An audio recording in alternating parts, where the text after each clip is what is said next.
জীৱনটো বৰ আচৰিত ধৰণৰ। ইয়াৰ লগে লগে কিন্তু সমাজখনো বিভিন্ন সময়ত দেখিবলৈ পোৱা যায় বা আপুনিও দেখি আহিছে যে সমাজৰ ধনী ধনী ব্যক্তিয়ে সদায় সন্মান পায়, দুখীয়া শ্ৰেণীৰ বা মধ্যবিত্ত শ্ৰেণীৰ লোকসকলে সেই সন্মানৰ পৰা বঞ্চিত হ'ব লাগে। আজিৰ তাৰিখৰ এখন সঁচা ছবি, বাস্তৱ ছবি। আজি ক'ৰবাত যদি কিবা এটা অনুষ্ঠান উদযাপন কৰা হৈছে, সেই অনুষ্ঠানত ধনী ধনী ব্যক্তিকেইগৰাকীয়ে আগৰ শাৰীত সদায় আসন পায়। তেওঁলোকক মঞ্চত লৈ গৈ এখন গামোচা পিন্ধাই সম্বৰ্ধনা জনায়, কাৰণ তেওঁ সমাজৰ এগৰাকী ধনী ব্যক্তি। আজিৰ তাৰিখত যদি আপোনাৰ হাতত টকা আছে, আপোনাৰ পকেটত যদি টকা আছে, তেতিয়াহ'লে আপুনি এগৰাকী বিশিষ্ট সমাজসেৱক, আপুনি এগৰাকী বিশিষ্ট সমাজসেৱিকা, আপুনি এগৰাকী সমাজৰ হকে কাম কৰি যোৱা বিশিষ্ট কৰ্মী। আৰু সেই যি সন্মান, সেই সন্মান লৈ আপোনাক যিকোনো এটা অনুষ্ঠানতে আপোনাক এখন ডিঙিত গামোচা পিন্ধাই থৈ যাবহি, যদিহে আপুনি ধনী ব্যক্তি হয়। কিন্তু সেইসকল ব্যক্তি কি, যিসকল ব্যক্তিয়ে অহৰহে দীৰ্ঘ সময় ধৰি সমাজৰ বাবে, সংস্কৃতিৰ ক্ষেত্ৰখনৰ বাবে, সাংস্কৃতিক ক্ষেত্ৰখনৰ বাবে বিভিন্ন সময়ত বৰঙণি আগবঢ়াই থৈ আহিছে। তেওঁলোকে এইটো কাৰণে সন্মান নাপায় কাৰণ তেওঁলোক ধনী নহয়। তেওঁলোকে কোনোবা এটা অনুষ্ঠান পাতিবৰ বাবে বা অনুষ্ঠিত কৰিবৰ বাবে সেই অনুষ্ঠানত তেওঁ বৰঙণি আগবঢ়াব পৰা নাই লক্ষ লক্ষ টকাৰ। কথাখিনি যদিও বিতৰ্কিত, কিন্তু আজিৰ তাৰিখৰ এটা বাস্তৱ ছবি।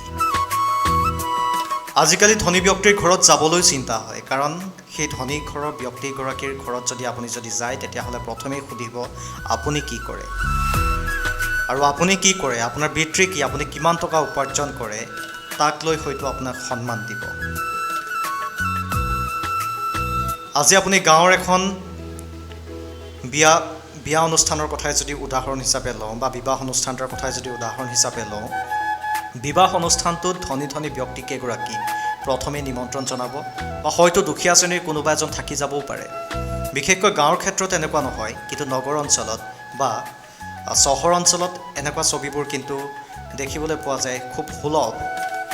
কিন্তু সেই যে ধনী ধনী ব্যক্তিকেইগৰাকীক বিবাহ অনুষ্ঠানটোত নিমন্ত্ৰণ জনোৱা হ'ল, কিন্তু ইয়াৰ এখন বিপৰীত ছবি কিন্তু দেখিবলৈ পোৱা যায়। যেতিয়াই কিন্তু সেই অঞ্চলটোত এজন ব্যক্তিৰ মৃত্যু হৈছে, সেই মৃত্যুৰ সময়ত কিন্তু চিতাৰ খৰি কাটিবৰ বাবে প্ৰথমে কিন্তু সেই দুখীয়া ব্যক্তিজনৰ ওচৰলৈহে কাষ চাপি যাব লগা হয়।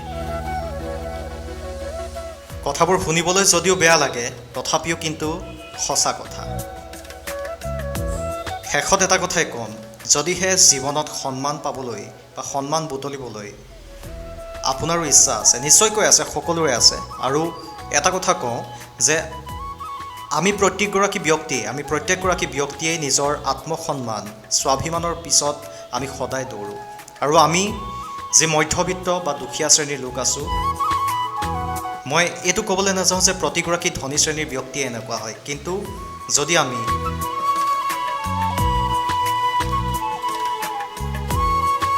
চাবলৈ যাওঁ, বিভিন্ন সময়ত কিন্তু দেখিবলৈ পাওঁ, যদি আমি এটা ৰেচিঅ' যদি ইয়াত চাওঁ, অনুপাত হিচাপে যদি চাবলৈ যাওঁ, ধনী শ্ৰেণীৰ ব্যক্তিৰ মাজত বা আমাৰ বৰ্তমানৰ যি সমাজ ব্যৱস্থা, সেই সমাজ ব্যৱস্থাত কিন্তু এই ছবিখন দেখিবলৈ পোৱা যায়।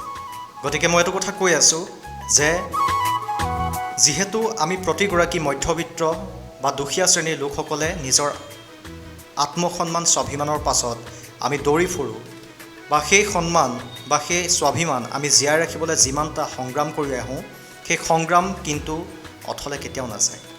সেয়া সময়ত হ'ব, তাৰো আপুনি সন্মান নিশ্চয়কৈ পাব, কিন্তু যি আপুনি কষ্ট কৰি আছে তাৰ তুলনাত আপুনি দুগুণ কষ্ট কৰক। এইকাৰণে কৈছোঁ, মানুহ দুখীয়া হৈ জন্ম লোৱাটো পাপ নহয়, কিন্তু দুখীয়া হৈ মৃত্যু হোৱাটো কিন্তু পাপ। এইকাৰণে কৈছোঁ কাৰণ ভগৱানে দুখন হাত দিছে, একে মগজু দিছে। সেই ধনী ধনী ব্যক্তিসকলে যিদৰে ধনী হ'ব পাৰিছে, আপুনি মই প্ৰতিগৰাকী ব্যক্তিয়ে ধনী হ'ব পাৰিম, নিশ্চয়কৈ পাৰিম। গতিকে কেৱল মাত্ৰ টকাৰ বাবে ধনী দুখীয়াৰ সেই পাৰ্থক্য, সেই বিভেদক আমি আঁতৰাই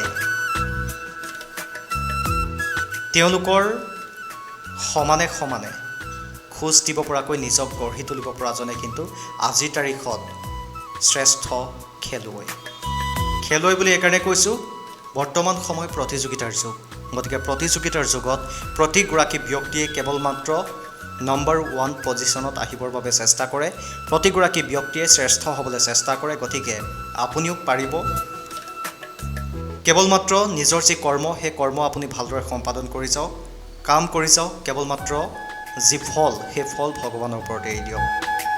বাকী চাব, আপুনিও জীৱনত এগৰাকী সফল ব্যক্তি হৈ উঠিব। এইটো নহয় যে কেৱল টকা পইচা থাকিলেই এগৰাকী ব্যক্তি সফল হ'ব পাৰে, কিন্তু বৰ্তমানৰ যি সমাজ ব্যৱস্থা, বৰ্তমানৰ যি সামাজিক যি ৰীতি নীতি, যি বৰ্তমান সময়ত যি ট্ৰেণ্ড এটা চলি আছে, সেইবাবে কৈ আছোঁ যে টকা পইচাও কিন্তু বৰ্তমান সময়ত সমানেই প্ৰয়োজনীয়। কথাখিনি যদিও বিতৰ্কিত বা কথাখিনি শুনিবলৈ যদিও বেয়া, কিন্তু এয়াই সঁচা কথা। গতিকে আপুনিও কমেণ্ট কৰি জনাব কথাবোৰ কেনেকুৱা লাগিলে বা কথাবোৰ সঁচা নে মিছা। ধন্যবাদ।